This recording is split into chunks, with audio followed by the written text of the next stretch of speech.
नमस्कार, welcome to our channel. आपका बहुत बहुत स्वागत है हमारे चैनल पे। अगर आप इस चैनल पे नए हैं then don't forget to subscribe ताकि आपसे कोई भी वीडियो फ्यूचर में ना छूटे। चलिए चलते हैं आज के टॉपिक की तरफ। आज का टॉपिक मैंने बोर्ड पे लिख दिया है जो कि एक बहुत इम्पॉर्टेंट टॉपिक है कि मैं आपको ये तो बता दूँ कि कौन से अच्छे म्यूचुअल फंड्स हैं, लेकिन कौन से म्यूचुअल फंड्स अब इतने अच्छे नहीं रहे, उनमें जोश ख़त्म हो गया है। जो इन्वेस्टर्स हैं इतने इच्छुक नहीं रहते, इतने एक्साइटेड नहीं रहते उस स्टॉक या उस म्यूचुअल फंड को लेने के लिए। आज हम वो डिस्कस करने वाले हैं। आज की वीडियो में जिस कंपनी, जिस एएमसी या जिस म्यूचुअल फंड का जिक्र होने वाला है उसका नाम है एसबीआई स्मॉल कैप। अब एसबीआई स्मॉल कैप जो है, is it time to exit? अगर आप इस म्यूचुअल फंड के अंदर हैं तो क्या हमें इसको एग्ज़िट कर देना चाहिए? और अगर आप एक नए इन्वेस्टर है, सोच रहे हैं कि कौन सा स्मॉल कैप लूँ और आपको किसी ने बोला होगा कि यार ये मत लेना, ये वाला लेना, तो इससे भी आपको क्लैरिटी हो जाएगी कि कौन सा म्यूचुअल फंड आपके लिए सही रहने वाला है। इस वीडियो को शुरू करते हैं। इसकी थोड़ी सी इन्फॉर्मेशन है ओवरव्यू देने से पहले मैं आपको बस स्मॉल कैप के बारे में एक छोटी सी इन्फॉर्मेशन देना चाहती हूँ कि स्मॉल कैप बहुत रिस्की होते हैं। सिर्फ वो इन्वेस्टर्स जो लॉन्ग टर्म के लिए आए हैं, एक्सपीरियंस्ड हैं, लंबे समय के लिए मार्केट में टिकने वाले हैं और छोटा पैसा लगाना चाहते हैं, वो सारे इन्वेस्टर्स जो हैं राइट कैंडिडेट्स होंगे स्मॉल कैप म्यूचुअल फंड लेने के लिए। ये ही नहीं, कोई और कंपनी भी अगर आपको पसंद आती है आप उसके ऊपर भी रिसर्च खुद से कर सकते हैं। शुरू करते हैं आज के टॉपिक की तरफ। एसबीआई स्मॉल कैप कंपनी जो है, इसको हम स्टडी करेंगे। SBI small cap mutual fund को डिटेल में स्टडी करेंगे और देखेंगे क्या ये इतना अच्छा नहीं है, और अगर अच्छा है तो क्यों, और अच्छा नहीं है तो क्यों, और क्यों लोग इसके ऊपर बात करें कि इसमें एग्ज़िट कर देना चाहिए। ओके, सबसे पहले अगर मैं बात करूँ इसके फ़ंड साइज़ के बारे में, इसका फ़ंड साइज़ है 32761 करोड़ का, जो कि एक फेयरली लार्ज फंड साइज़ है। अगर मैं किसी भी और स्मॉल कैप म्यूचुअल फंड से कंपेयर करूं तो यहाँ ज़्यादा लोग देखने मिल रहे हैं, ज़्यादा लोगों का पैसा देखने मिल रहा है। ओके, फिर बात करते हैं एक्सपेंस रेशो की तरफ। एक्सपेंस रेशो इसका 0.64% है। बाकी स्मॉल कैप म्यूचुअल फंड जो है इससे कम पैसे ले रहे हैं, मगर ये म्यूचुअल फंड जो है आपको 0.64% का एक्सपेंस रेशो यानी कि हैंडलिंग चार्जेस आपसे चार्ज करने वाला है कि हम आपका पैसा हैंडल कर रहे हैं तो आप हमें इतना कमीशन के रूप में इतना पैसा तो आप दीजिएगा। ये बाकी म्यूचुअल फंड से कंपेयर करें तो ज़्यादा है। अब लोग बोलते हैं यार किसी का 0.3 है, इसका 0.6 है, क्या डिफरेंस है? ज़्यादा पॉइंट्स का फ़र्क है। ये पॉइंट्स एक्चुअली आपको बहुत फ़र्क पड़ेगा आपको जब आप इसको रिडीम करेंगे, जब आपका मैच्योरिटी पीरियड आएगा, जब आप इस म्यूचुअल फंड से पैसा रिडीम करेंगे, घर लेके जाएंगे। ऑलरेडी टैक्सेस जो हैं वो धीरे धीरे बढ़ते जा रहे हैं। अब अगर ये एक्सपेंस रेशो भी अगर ऑन द हायर साइड हुआ तो एक्चुअली इसका फ़र्क जो है वो लाखों में पड़ता है। ये 0.36 और 0.64 का जो डिफरेंस है काफ़ी हैवी होता है जब एक्चुअली इसको कैलकुलेट करने जाएंगे। इस पे आपने ध्यान देना है कि एक्सपेंस रेशो इसका ऑन द हायर साइड है। अगर हम स्मॉल कैप कैटेगरी की बात करें तो कौन सी कंपनीज इस म्यूचुअल फंड के अंदर है? Blue Star, Finolex Industries, Kalpataru projects जैसी अन्य कंपनीज़। अब क्या ये अच्छी कंपनीज़ हैं? बहुत अच्छी कंपनीज़ हैं। एंड क्योंकि ये स्मॉल कैप टाइप का म्यूचुअल फंड है इसके अंदर कंपनीज़ में स्मॉल कैप टाइप की इमर्जिंग कंपनीज़ ही होंगी। उनके ऊपर कोई भी टाइप का रिव्यू देना या कमेंट करना सही नहीं होगा क्योंकि इमर्जिंग कंपनीज़ हैं। मगर फ़ंड मैनेजर जो हैं उनका काम है संभालना। अगर कोई कंपनी सही नहीं रहती तो उसको वहाँ से पैसा हटा के किसी और कंपनी में भी वो ले जाते हैं। उसका आपको ध्यान देने की ज़रूरत नहीं है। ओके, फिर बात करते हैं इसकी रिटर्न्स की तरफ। जो रिटर्न्स हैं इसके, अगर मैं बात करूँ short term and long term के, 1 year, 3 year, 5 year and overall.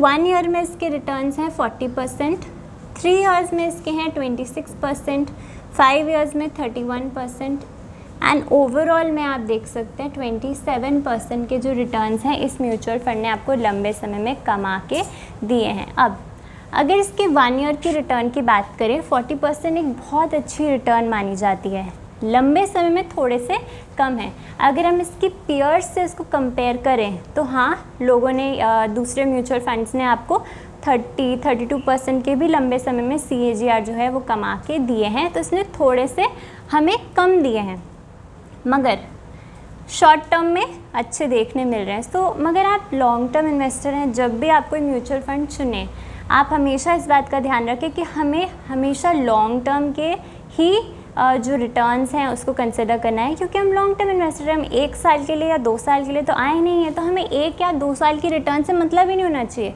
हमें देखना है जब से शुरू हुआ फंड उसने कितना दिया है। So that is the most important return जो हमें कंसिडर करना चाहिए।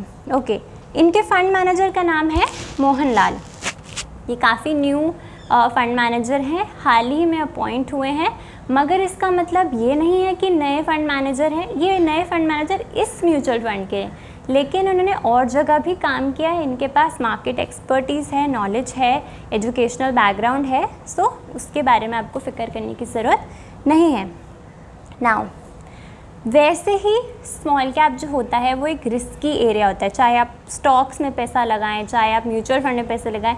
Small cap in it self is very risky. तो हमें क्या करना चाहिए, हमें एक ऐसी कंपनी चुन लेनी चाहिए जो ट्रस्ट वर्दी हो। अब SBI से ज़्यादा ट्रस्ट कहाँ हो सकता है? इंडिया जब तक चलेगा तब तक SBI भी जो बैंक है, जो कंपनी है, वो चलेगी, तो उसकी जो AMC है वो भी तो चलेगी। वहाँ भी आपका पैसा जो है वो ना के बराबर जो है चांस डूबने का, ऐसे जगह पे अगर आप इन्वेस्ट करेंगे तो। अब लोग बोलते हैं इसका फंड मैनेजर नया है। नया है तो क्या हुआ, यहाँ पे नया है ना, कहीं और तो काम करके आए हैं, मार्केट में एक्सपीरियंस है उनका। उसके बाद कभी भी अगर आपने म्यूचुअल फंड को कंसिडर करना है तो उसके आपने लंबे समय में रिटर्न्स देखनी है। एंड रिटर्न्स जो है जनरली अगर मैं देखूँ 27% बहुत ही अच्छी रिटर्न्स होती हैं। हाँ, कोई म्यूचुअल फंड इसके आगे भी हो सकता है, 30% की रिटर्न्स दे सकता है, मगर हमेशा आप देखिएगा डिफरेंट टाइम फ्रेम में कोई ना कोई आगे ही होगा और कोई ना कोई पीछे होगा, लेकिन ये भी आगे चल के हो सकता है कैचअप कर ले और दूसरा म्यूचुअल फंड थोड़ा सा कम रिटर्न दे के चले। सो ये आपने बात ध्यान रखनी है कि रिटर्न्स ओवरऑल अच्छी ही बनी है, 2-4% का फ़र्क है, मगर लंबे समय में और जब हम आगे जाएंगे और सालों बाद देखेंगे तो ओवरऑल सब एक जैसा ही परफॉर्म कर रहे होंगे। कुछ टाइम में शॉर्ट टर्म में कोई आगे होता है, कोई पीछे होता है, मगर इवेंचुअली सब कैचअप कर ही जाते हैं when it comes to good mutual funds. तो ये one of the good mutual funds है, इसीलिए लोगों के मन में आता है क्या एग्जिट कर लें। इसका ना एक्सपेंस रेशो बाकियों से ज़्यादा है, एक्सपेंस रेशो ज़्यादा है, मगर वो इसीलिए ज़्यादा है क्योंकि SBI कंपनी अपना जो ट्रस्ट है उसके पैसे आपसे ले रही है। बाकी जो है कैनरा वगैरह वो बोल रहे हैं कि आप उनका जो साइज़ है, फंड साइज़, वो भी कम देखने मिल रहा है, कम लोगों का ट्रस्ट है। सो वो ट्रस्ट के ही जो पैसे हैं वो आपसे देखने मिल रहे हैं, आपसे लेंगे। सेकेंडली बोलते हैं रिटर्न जो है 2-4% कम है, कोई बात नहीं, रिटर्न 2-4% कम है, आज कम है, 3-4 साल बाद सबके साथ ही मिल जाएगी। मगर ये कोई रिकमेंडेशन नहीं है। आपको अगर कोई और स्मॉल कैप पसंद आता है, मान लीजिए HDFC का या कैनरा का, कहीं और क्वांट कंपनी का, आप वो भी चुन सकते हैं, कम्प्लीटली अप टू यू। ये सिर्फ और सिर्फ इन्फॉर्मेशनल वीडियो है, एजुकेशन के लिए है। लोगों के मन में डाउट था, जो लोग इसके अंदर इन्वेस्टेड थे, कि क्या हमें इसको एग्जिट कर देना चाहिए, क्या कोई और म्यूचुअल फंड देखना चाहिए इसके अलावा, तो इसमें प्रॉब्लम मुझे तो ऐसी कोई दिख नहीं रही है जिसके वजह से एग्ज़िट करना पड़े। एग्ज़िट करने के रीज़न क्या हो सकते हैं, अगर बहुत ही अंडर परफॉर्मेंस हो या एक्सपेंस रेशो बहुत हाई हो, ऐसा तो देखने नहीं मिल रहा है, फंड मैनेजर अच्छा ना हो, है ना, या कंपनी में कोई प्रॉब्लम हो, या कोई ऐसी एरीगेरी कंपनी ले ली जो आपको पसंद नहीं आ रही है, मगर ऐसा कोई भी रीज़न जो है वो दिख नहीं रहा है एग्ज़िट करने का। सो आप इसके में बने रह सकते हैं। अगेन नो रिकमेंडेशन, आपकी जैसी मर्ज़ी आप वो कर सकते हैं। ओके, हम एक एग्ज़ाम्पल से समझते हैं कि अगर हम इसके अंदर पैसे डालते तो हमारे कितने पैसे बनते, तो आप खुद से डिसाइड कर पाएंगे कि फिर आपको इसमें रहना चाहिए कि नहीं।